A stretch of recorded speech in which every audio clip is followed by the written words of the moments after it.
Chiclet, যেটাকে আমরা বেলুনের মতো করে ফোলাই। আজকে আমরা চিকলেটটাকে না ফুলিয়ে দেখব এটাকে টেনে টেনে কত বড় করা যায়। মাপার জন্য লেসি টেপ।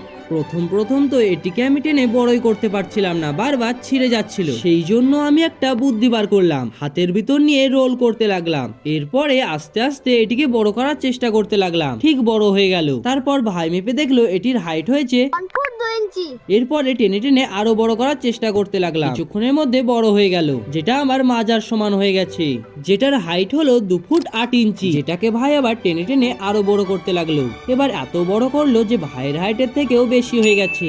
তারপরে এটিকে আমি মাপার চেষ্টা করতে লাগলাম, যেটার হাইট হলো প্রায় 6 ফুট 6 ইঞ্চি। তারপরে আমি আর ভাই মিলে এটিকে বড় করার চেষ্টা করতে লাগলাম, কিন্তু আমরা আর কেউ বেশি বড় করতে পারলাম না। চিকলেটটার শেষ সাইড জানার আগে তোমরা 5 বার রাধে রাধে বলতে আর লিখতে ভুলবে না কিন্তু। যেটা শেষ সাইড দাঁড়ালো 2 ফুট 7.5 ইঞ্চি।